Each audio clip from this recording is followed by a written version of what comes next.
we first got them, we They could were barely so touch feral. them. They were pretty feral. Yeah. Wow, I mean, Seb had them in a deep litter system, and they hadn't really had any space for moving around or human interaction. So they were quite, and they were also quite wide, whereas now they've I don't know, they look a bit more muscular. Yeah, we've slimmed them down, and they're more. They're definitely leaner. Yeah. Leaner, yeah, exactly. Not like when you've seen them grow on feed and they're just this Yeah, exactly. Yeah. thing Yeah, that kind of exactly. sit in the shade and take it easy all day. Yeah. Is there a specific breed of these? These are crosses. They're large white crossed with what were they? A large white cross. A large white cross. Are they? They are adapted then to the Zambian climate, I take it. They are. They are. This is probably a third generation pig that's been on pasture. We got this from a neighbor of ours, Sebastian Scott. So yeah, they're about 9 months old at the moment. Basically, yeah, we got them in to try and break up our clay soils, just to remove that heavy capping on the soil, but also to try and start creating our own compost within the farm. Yeah. That was our main objective, was to make big compost heaps and try and reduce our dependence on conventional fertilizers, basically.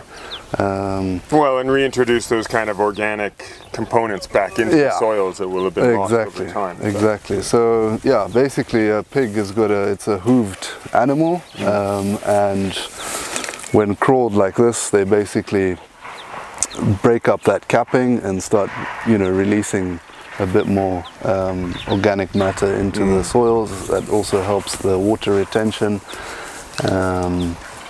And fertilizers at the same time. Yeah. How long, because you have them penned at the moment, are you moving that frequently? Is it something where they stay in for a week or two and then they're moved? Like, how is your system, how have you developed your system up? We actually just put them in a week ago. This is about a week that they've been in here. Normally we would be moving them around in our pig tractors that we've moved around. And the pig tractors would move about 3 to 4 times a day, depending on the impact that they've done on the land. So behind us here is an area that we introduced our pig tractors on at first. This was about 2.5 meter tall grass, and basically within 3 weeks this has just been mowed down. We're looking to expand our market garden this way because we've had the pig impact and we've had some good fertility in the soils. So it'll be interesting to see how the veggies do over here. So currently the pigs are predominantly for the effects that they're giving to the farm. Are you contemplating having them for meat in the long run, or is it just literally kind of that aid? Yeah, so ultimately what we want to do is grow our own grain that we can then feed our pigs. The cost of feed at the moment is just skyrocketed. So, we did want to breed them. Essentially, we would want around about 30 pigs, just to be able to get around the farm, because as I explained, it took about 3 weeks to get through that batch over there. So we would want to get a larger number, a few more pig tractors that we can then have moving in sync around the farm and try and get through the farm throughout the whole year, basically. Because 4 is not going to cut it. 4 is not going to cut it. Grass no, in 36 acres, is it? No, exactly. So at the moment we're just planning our compost production for the rains now, because we do want to grow a bit of grain. We'll do some maize, soya, millet, sorghum. So we're just deep littering them now. They've just been in here for a week, and this will be turned into a massive compost pile. Hopefully we can get maybe 2 tons or so of compost that we'll then use for our working right back into the vegetable which will go back into the veg garden and the crops. So this compost will work for about 3 months or so, with about we'll turn it on a weekly basis. And then hopefully by November, if we get our first rains, then we can start applying that into the fields. Yeah. Yeah, no, we're all very hopeful that we'll get a good rain this year. Yeah. And yeah, everything is kind of hooked on that effectively. But no, it's nice to see. And as you were saying, you know, there's a lot of kind of planning that comes in with organizing the animal side to use them at their best. Yeah.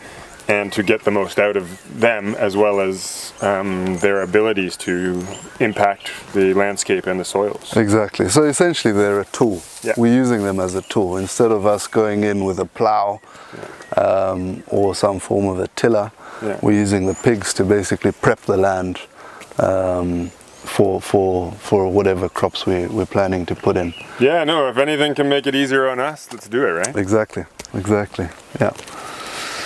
So this is a pig tractor also inspired by Sebastian Scott and Perkins. Yeah, basically it's a 2x4 meter structure.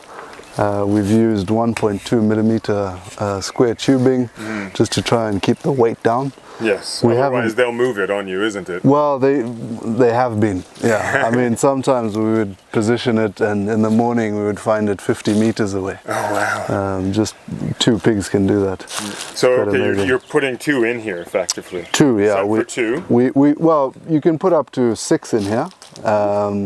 We did split them up because we were intending to start breeding them. Yeah. But yeah, since the cost of feed went up, we kind of put that on the back burner. But yeah, it's a very simple system. We started off with roof sheet on the top, but due to the pigs hammering the cage, the noise was just crazy throughout the whole evening. So we've put shade cloth on there. But yeah, I mean, you do need to make it pretty sturdy. We have had some places we've had to re-weld because we actually had 2 pigs come out on one of them. They just broke off the entire corner. Well, I think pigs are really smart. They're smart and they're strong. Yeah, and they will be looking for the weaknesses in the system that they can exploit. Yeah. I mean, the one evening we had the whole cage move about 30 meters and they were into Naya's sweet potatoes. And when we didn't hear the cage shift again, then we were like, oh, they must be up to no good. But yeah, so we've used just deformed bar, Y12 on the outsides, and then this is just a simple nipple drinker on the side here that we've welded just a GI elbow to, and this is your water here. So generally a 20 liter would last pretty much the whole day with 2 pigs. But it's nice that, you know, try and keep it as sturdy as possible, because occasionally this does fly off as well. Yeah, so if they're moving this 30 meters, that probably has a good chance of bumping about and being left behind and losing half the water.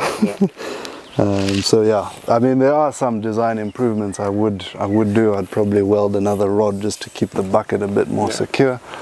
But I think that's again that idea of evaluating on your system what you kind of need and then adjusting. You know, taking a blueprint and making it your own through observation and experimentation. Yeah.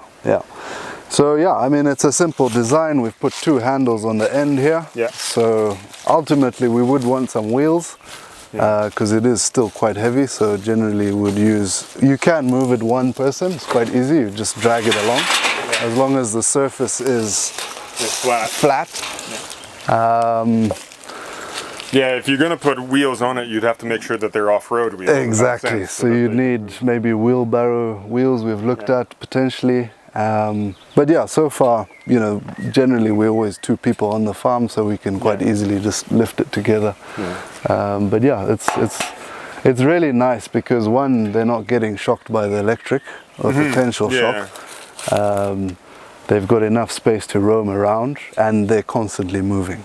We would move this 3 times a day, 4 times a day, depending on how active they are. They'll go through land much faster. 100%, no, it's one of those things that does need that kind of constant movement. But as you say, literally, 2 seconds you moved it, the length of it down, Exactly. and they can then be good for the next little Yeah. while if they're... Yeah. Yeah. Okay, great. Cool.